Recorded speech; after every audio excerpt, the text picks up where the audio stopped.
Hello beautiful people, you are welcome back again to my YouTube channel. My name is Joy and this is Joieblissconcepts. On this channel, you already know that we do a lot of crafts, DIYs, sewing tutorials and pattern drafting. Today's tutorial is on how to make these short pants with elastic. If you are coming across this channel for the first time, why not join this beautiful family by hitting the subscribe button and turning on your post notification bell to enable you get notified whenever I upload new videos. If you are a returning subscriber, I appreciate you and you're also welcome. You may also want to check out these videos. I'll be dropping their links in the description box. Let's dive into the video.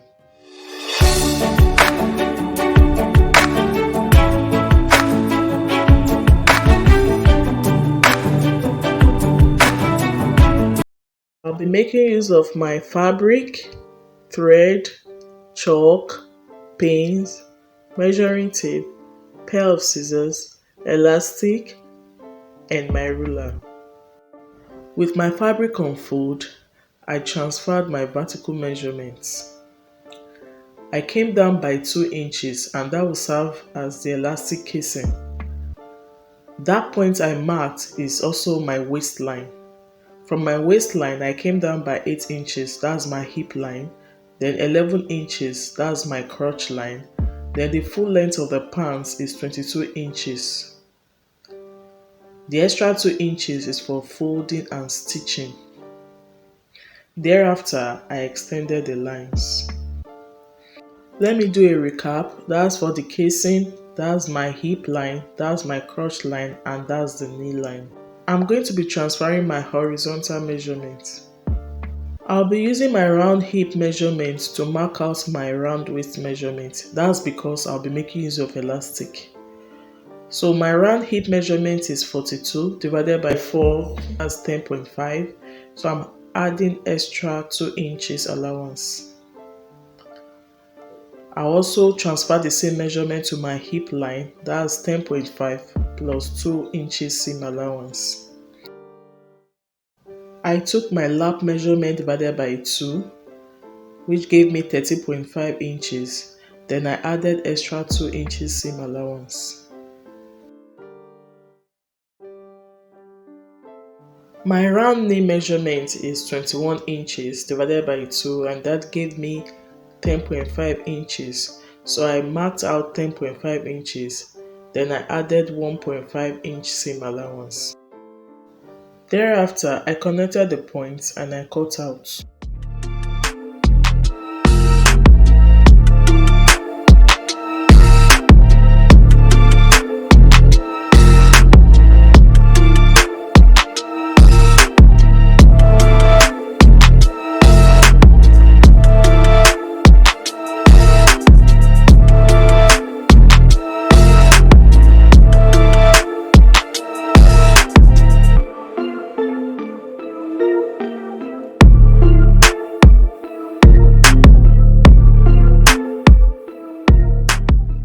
To get that hip curve, I came in by 2 inches around the thigh, then I connected the marks and cut out.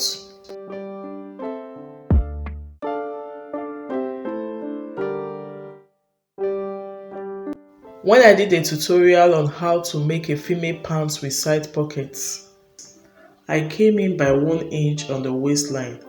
But because I'm using an elastic, I won't be doing that in this tutorial.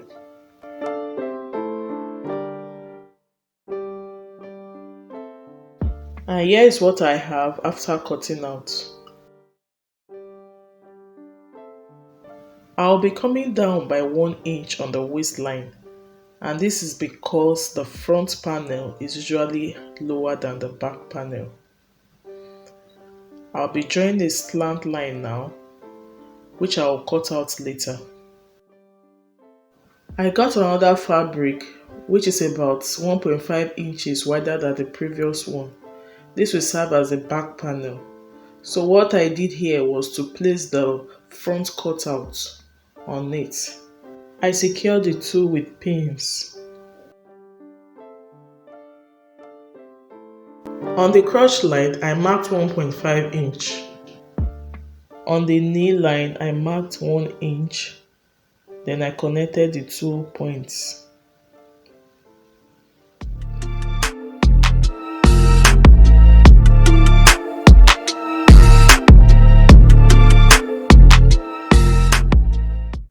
Then on the waistline, I marked 1.5 inch.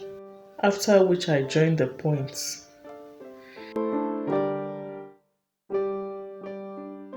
The reason for this is because the back panel is usually bigger than the front panel. Let me quickly do a recap. On the waistline, I came out by 1.5 inch. On the crotch line, I also came out by 1.5 inch. Then on the knee, I came out by 1 inch. It's time to cut out.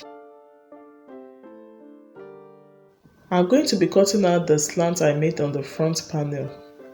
Then thereafter, cut out the remaining parts on the back panel.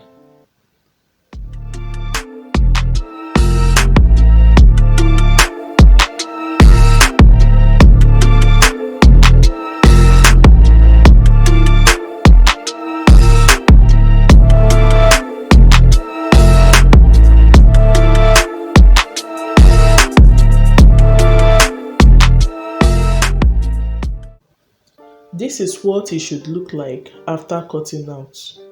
The next thing I did was to take it to the sewing machine to stitch. But first, it's good you sew the crotch for each panel. First of all, sew those parts. Then let me sew it and show you. So this is what I have after sewing for the 2 panels. Now I'm going to be facing the 2 right sides like this.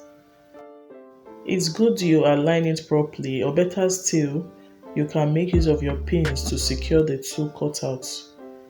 I went ahead to stitch the crotch side. Just watch the way I did it. I first of all used my pin to secure the crotch, then I sew on one side, then thereafter I sew on the other side. I'm going to go ahead to stitch the sides. As you can see, the back panel looks wider than the front panel. It is normal. Let me go stitch and show you what I have. I have this after stitching. Remember, I added extra 2 inches seam allowance to the full length. I have just folded it in and I'll be taking it to my machine to stitch.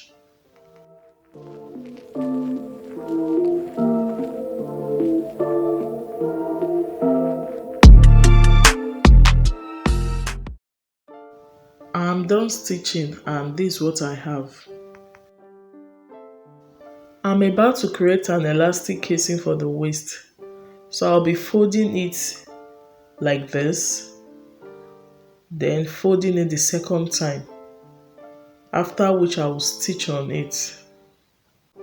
I'll be leaving about 2 inches opening for the fixing of the elastic.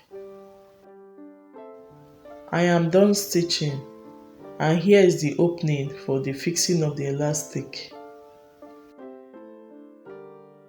My elastic is about half an inch in width, then about 35 inches in length.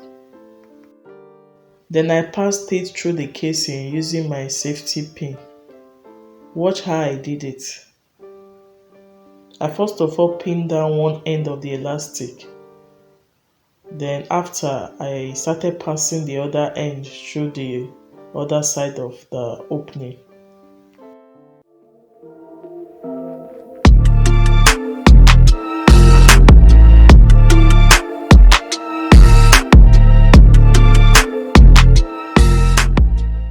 You could either use your hand needle to sew the ends of the elastic, or you could use your sewing machine. Whichever way, it's fine.